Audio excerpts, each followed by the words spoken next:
مہر کا بیان، اس کے پارٹ دو بنا لیے ہم نے۔ پہلا پارٹ میں دو مسئلے بیان کیے گئے اور دوسرے پارٹ میں مسئلہ نمبر 3 سے مسئلہ نمبر 7 تک بیان کیا گیا۔ اب مسئلہ نمبر 8 سے شروع ہوگا۔ مسئلہ نمبر 8، جوڑے میں فقط 4 کپڑے مرد پر واجب ہیں: ایک کرتا، ایک سربند یعنی اوڑھنی، ایک پائجامہ یا ساڑی جس چیز کا دستور ہو، ایک بڑی چادر جس میں سر سے پیر تک لپیٹ سکے، اس کے سوا اور کوئی کپڑا واجب نہیں۔ مسئلہ نمبر 9، مرد کی جیسی حیثیت ہو ویسے کپڑے دینا چاہیے۔ اگر معمولی غریب آدمی ہو تو سوتی کپڑے، اور اگر بہت غریب آدمی نہیں لیکن بہت امیر بھی نہیں تو تسر کے، اور جو بہت امیر کبیر ہو تو عمدہ ریشمی کپڑے دینا چاہیے، لیکن ہر حال میں یہ خیال رہے کہ اس جوڑے کی قیمت مہر مثل کے آدھے سے نہ بڑھے، اور 1 روپیہ 6 آنے یعنی 1 روپیہ اور 1 چونی اور 1 دونی بھر چاندی کے جتنے دام ہوں اس سے کم قیمت بھی نہ ہو، یعنی بہت قیمتی کپڑے جن کی قیمت مہر مثل کے آدھے سے بڑھ جاوے مرد پر واجب نہیں۔ یوں اپنی خوشی سے اگر وہ بہت قیمتی اس سے زیادہ بڑھیا کپڑا دے دے تو اور بات ہے۔ مسئلہ نمبر 10، نکاح کے وقت تو کچھ مہر مقرر نہیں کیا گیا، لیکن نکاح کے بعد میاں بیوی دونوں نے اپنی خوشی سے کچھ مقرر کر لیا تو اب مہر مثل نہ دلایا جائے گا، بلکہ دونوں نے اپنی خوشی سے جتنا مقرر کر لیا ہے وہی دلایا جاوے گا۔ البتہ اگر ویسی تنہائی و یکجائی ہونے سے پہلے ہی طلاق مل گئی تو اس صورت میں مہر پانے کی مستحق نہیں ہے، بلکہ صرف وہی جوڑا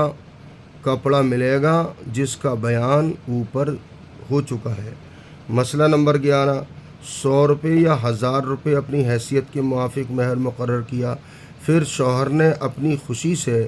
کچھ مہر اور بڑھا دیا اور کہا کہ ہم 100 روپے کی جگہ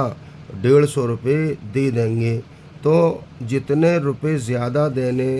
کو کہے ہیں وہ بھی واجب ہو گئے، نہ دے گا تو گنہگار ہوگا۔ اور اگر ویسی تنہائی و یکجائی سے پہلے طلاق مل گئی تو جس قدر اصل مہر تھا اسی کا آدھا دیا جائے گا، جتنا بعد میں بڑھایا تھا اس کو شمار نہ کریں گے۔ اسی طرح عورت نے اپنی خوشی و رضامندی سے اگر کچھ مہر معاف کر دیا تو جتنا معاف کیا ہے اتنا معاف ہو گیا، اور اگر پورا معاف کر دیا تو پورا مہر معاف ہو گیا، اب اس کے پانے کی مستحق نہیں ہے۔ مسئلہ نمبر 12، اگر شوہر نے کچھ دباؤ ڈال کر، دھمکا کر، دکھ کر کے معاف کرا لیا تو اس معاف کرانے سے معاف نہیں ہوا، اب بھی اس کے ذمے ادا کرنا واجب ہے۔ مسئلہ نمبر 13، مہر میں روپے، پیسہ، سونا چاندی کچھ مقرر نہیں کیا، بلکہ کوئی گاؤں یا کوئی باغ یا کچھ زمین مقرر ہوئی تو یہ بھی درست ہے، جو باغ وغیرہ مقرر کیا ہے وہی دینا پڑے گا۔ مسئلہ نمبر 14، مہر میں کوئی گھوڑا یا ہاتھی یا کوئی جانور مقرر کیا، لیکن یہ مقرر نہیں کیا کہ فلانا گھوڑا دوں گا، یہ بھی درست ہے۔ ایک مجھولا گھوڑا جو نہ بہت بڑھیا ہو نہ بہت گھٹیا دینا چاہیے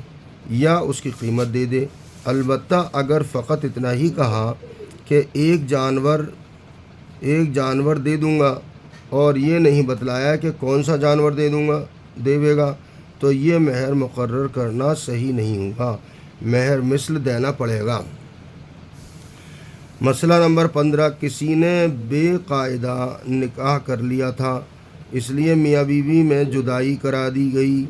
جیسے کسی نے چھپا کے اپنا نکاح کر لیا دو گواہوں کے سامنے نہیں کیا، یا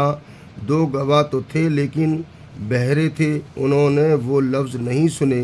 جن سے نکاح بندھتا ہے، یا کسی کے میاں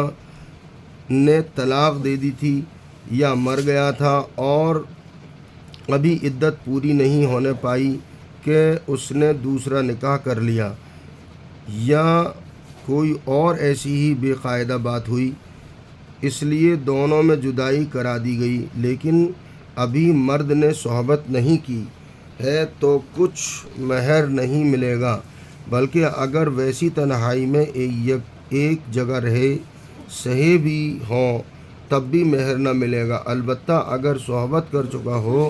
تو مہر مثل دلایا جاوے گا، لیکن اگر کچھ مہر نکاح کے وقت ٹھہرایا گیا تھا اور مہر مثل اس سے زیادہ ہے تو وہی ٹھہرایا ہوا ملے گا،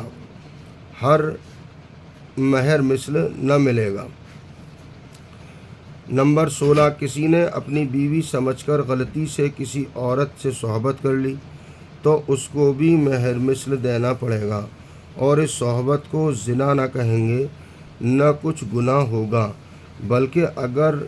پیٹ رہ گیا تو اس لڑکے کا نسب بھی ٹھیک ہے، اس کے نسب میں کچھ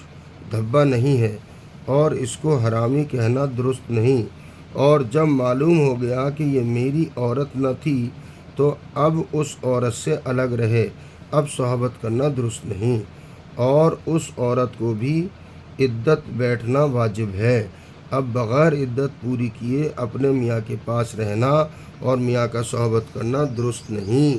اور عدت کا بیان آگے آئے گا انشاءاللہ تعالی۔ اللہ تعالیٰ ان باتوں پر عمل کی توفیق عطا فرمائے۔